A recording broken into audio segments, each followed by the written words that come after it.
Bienvenue sur Headline News. Remontée du Covid-19 au Sénégal, 28 nouveaux cas enregistrés au cours des dernières 24 heures contre 25 enregistrés hier, d'après le bulletin épidémiologique du ministère de la Santé et de l'Action sociale. D'après ce bulletin quotidien consacré à l'évolution de la pandémie au Sénégal, les 28 nouveaux cas de Covid ont été recensés à partir de 1200 tests virologiques, ce qui correspond à un taux de positivité de 2,33%. Démarrée il y a 5 mois, la campagne de vaccination marque le pas. Avec seulement 521 000 personnes ayant reçu au moins une dose de vaccin, et la situation est devenue sérieuse au Sénégal car les meetings et rassemblements ont repris de plus belle dans une atmosphère d'ignorance totale des dangers de la pandémie. Assez contradictoire tout de même, au moment où les pays les plus touchés par la pandémie sont en train de gagner la guerre contre le Covid-19 par une campagne de vaccination sérieuse et professionnelle. Au moment aussi où beaucoup de ces pays parlent de passeport vaccinal. La pandémie du Covid nous a montré les lacunes importantes dans notre préparation et notre capacité à répondre au virus. Les experts de la santé prévoient encore d'autres virus à venir. Un reportage de Carole Pearson et récit Blanche Sanou de la Voix de l'Amérique. Le Covid-19 laisse derrière lui un monde plein de chagrin. Certains pays arrivent à s'en sortir de la propagation du virus. D'autres sont encore sous l'emprise de la maladie avec le confinement toujours en vigueur. De nombreuses personnes, avec des scientifiques inclus, se demandent pourquoi la pandémie n'a pas pu être mieux contenue. Le docteur Tom Frieden est l'ancien directeur du Centre de contrôle des épidémies. Nous ne saurons peut-être jamais si le Covid-19 aurait pu être arrêté à temps. Mais il y a quelque chose de vraiment important à comprendre, c'est que chaque jour dans le monde, les agents de santé publique arrivent à bloquer les épidémies. Le docteur Frieden dirige à présent une organisation dénommée Resolve to Save Lives. Sa structure a étudié comment les pays pauvres ont vaincu les épidémies. L'étude cite des exemples comme la manière dont les pays ont empêché les épidémies de se produire grâce à un bon leadership, des investissements dans les établissements sanitaires et les agents de santé avec notamment la participation communautaire. Au Kenya, des volontaires sont formés pour surveiller les signes d'épidémie et les signaler. Il y a 2 ans, l'anthrax a éclaté dans une communauté tribale. Un volontaire l'a signalé et les agents de santé sont intervenus rapidement. Plus de 10 000 animaux ont été vaccinés.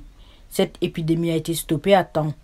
Le Nigeria a été épargné grâce à un programme actif de vaccination contre la polio. Les agents de santé avaient déjà des liens avec la communauté et savaient comment rechercher les contacts et interpréter les données de laboratoire. La mise en place d'une équipe de lutte contre la polio à Lagos a été l'un des succès que nous avons examinés pour voir comment nous pouvons l'amplifier. Le Nigeria a également maîtrisé l'épidémie d'Ebola en seulement 2 mois contre 2 ans pour 3 autres pays. Les pays doivent travailler ensemble pour empêcher la propagation mondiale de la maladie. Selon les experts, le Covid-19 nous a appris que le monde n'était pas prêt à faire face à la pandémie et il prévoit l'apparition d'autres épidémies. Des milliers de personnes se sont rassemblées à Dakar suite à l'appel de l'opposition sénégalaise. À travers ce rassemblement, elles souhaitent faire connaître leur refus d'un éventuel 3e mandat du président Macky Sall. À l'occasion des 10 ans de la contestation du 23 juin 2011 qui s'opposait à un 3e mandat du président Abdoulaye Wade, l'opposition sénégalaise s'est réunie avec ses partisans pour interdire toute tentative d'un éventuel 3e mandat au président Macky Sall. De son côté, la majorité a également mobilisé ses supporters à la place de la nation. Pour l'instant, M. Sall, élu en 2012 puis en 2019, entretient le flou sur ses intentions en 2024.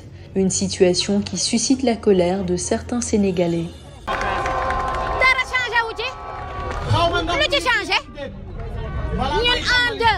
Rien n'a changé depuis 2011. Maintenant, en comptant, nous sautons le nombre 3. On ne veut même pas en entendre parler. Nous sommes bien avertis. Le président Macky Sall veut faire un 3e mandat. Il fait le malin, mais il trouvera la jeunesse devant lui. Munis de pancartes, des milliers de personnes se sont réunies dans le quartier de Grand Yoff à l'appel du Mouvement de défense de la démocratie, un collectif soutenant l'opposant Ousmane Sonko. Monsieur Sonko, qui a pris la parole au rassemblement, est pressenti comme étant le principal adversaire de Monsieur Sall si ce dernier venait à se présenter à la présidentielle. Donc préparez-vous au combat parce que Macky Sall ci nii wala nele dina abal réew mi. Préparez-vous au combat parce que Macky Sall va quitter le pouvoir par la force. Il nous a montré son incapacité à diriger ce pays. Nos souffrances de 2011 sont multipliées par 10 actuellement. Des propos auxquels a fait écho l'activiste sénégalais Dame Mbodj. Si le président veut tripatouiller la Constitution, nous allons le déloger du palais de la République pour prendre le pouvoir. Alors que le Sénégal vit dans un contexte social et économique tendu, les rassemblements de mercredi se sont tenus 3 mois seulement après des violences qui ont fait une douzaine de morts. Au Burkina Faso, la situation sécuritaire qui s'est dégradée depuis ces dernières semaines a contraint le président burkinabé Kaboré à s'adresser dimanche soir à la nation. Cette allocution du président était attendue par les populations depuis le massacre de Solane dans le Sahel en début juin. Le président Kaboré a appelé à l'union sacrée et a demandé à l'opposition de surseoir ces marches de protestation prévues le week-end prochain. Un discours d'un peu moins de 6 minutes, pas d'annonce de dissolution du gouvernement, ni encore de changement dans le dispositif de défense et de sécurité. Roch Kaboré a plutôt lancé un message d'apaisement et de calme au Burkinabé. Ni les marches, ni les publications insidieuses sur les réseaux sociaux, ni les appels à remettre en cause notre démocratie chèrement acquise ne permettront de venir à bout du terrorisme dans notre pays. C'est pourquoi je demande instamment à tous ceux qui s'organisent dans ce sens, notamment les partis politiques et les organisations de la société civile, de surseoir aux marches et meetings projetés afin de ne pas faire le lit de notre désunion face à l'ennemi commun. Il nous faut faire preuve de retenue et ne pas engager des actions de nature à compromettre notre unité et notre avenir commun. Le président Kaboré a tout de même annoncé quelques décisions lors de ses discours. Au regard des enjeux liés à la situation sécuritaire d'ensemble, j'ai décidé à ma qualité de chef suprême des armées de prendre toutes les mesures idoines qu'exige la circonstance pour rétablir la confiance avec notre peuple dans les secteurs de la sécurité, adapter notre stratégie aux nouvelles réalités du terrain en revoyant la doctrine d'emploi des volontaires pour la défense de la patrie et en améliorant la rapidité d'intervention pour les opérations aériennes et terrestres menées par nos troupes. Consolider l'efficacité, l'unité et la cohésion du commandement dans le respect de la discipline militaire qui a toujours fait la force des armées. Renforcer la collaboration entre les populations, les forces de défense et de sécurité et les volontaires pour la défense de la patrie pour une meilleure défense populaire de notre pays. Maintenir un niveau de prise en charge des personnes déplacées internes pour qu'elles puissent vivre dignement en attendant leur retour dans leur zone d'origine. Enfin, tous les patriotes burkinabés doivent se donner la main dans l'union et la détermination aux côtés de toutes nos forces combattantes. Un discours du président Kaboré qualifié de vide par les Burkinabés et de nombreux analystes. Le Burkina Faso connaît une escalade de violence qui s'est accentuée ces dernières semaines. Début juin, le pays a connu son attaque la plus meurtrière à Solane dans le Sahel. 132 morts selon le gouvernement et 160 selon des sources locales. La semaine dernière, au moins 11 policiers ont été tués dans une embuscade sur l'axe Barsalogo-Foubé dans le centre-nord. Lamine Traoré pour VOA Afrique, Ouagadougou. Merci Lamine Traoré. 10 jours après son retour à Abidjan, suite à son acquittement par la Cour pénale internationale, l'ancien président ivoirien, Laurent Gbagbo, est arrivé dimanche dans son village natal de Mama, dans le centre-ouest de la Côte d'Ivoire. Après une absence de 10 ans, il a reçu un accueil triomphal. Plusieurs milliers de personnes sont venues l'acclamer en fin de journée. Les précisions avec Dilizico, VOA. Dès sa descente de voiture, l'ex-président ivoirien a été accueilli par une foule en liesse. Cette supportrice à bout de souffle fait part de son enthousiasme. On ne s'attendait pas à une chose pareille. Aujourd'hui, Gbagbo est arrivé. On dit quand on va à l'arrière, on ne revient pas.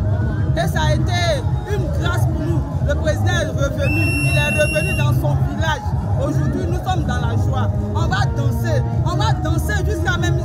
En tout cas, c'est Dieu seul qui va pouvoir nous enlever ici aujourd'hui parce que la joie nous dépasse. Monsieur Gbagbo, dont le cortège a été ralenti à plusieurs reprises par des foules voulant l'apercevoir, avait quitté Abidjan à la mi-journée pour se rendre à Mama. En route, il est passé par la capitale Yamoussoukro et a fait un stop à Blouson pour se recueillir sur la tombe de sa mère décédée en 2014 alors qu'il était incarcéré à la prison de la CPI. Malgré son arrivée tardive, les populations n'ont pas cessé d'affluer vers le village de Mama. Cet habitant parle d'un retour aux sources. Oh, c'est une joie immense. On va dire, il y a eu 10 années de résistance, 10 années de lutte, et c'est le résultat qui est là aujourd'hui. Notre grand chef, notre guide, notre leader est revenu. Et aujourd'hui, il vient sur la terre de ses ancêtres, dont nous sommes venus lui accompagner. Lorsqu'il a pris la parole, Laurent Gbagbo a remercié ses partisans d'être venus si nombreux. Il a fait savoir qu'il allait prochainement donner des nouvelles. Merci Didico. C'est la fin de ce bulletin Headline News. Restez sur B News International avec l'information.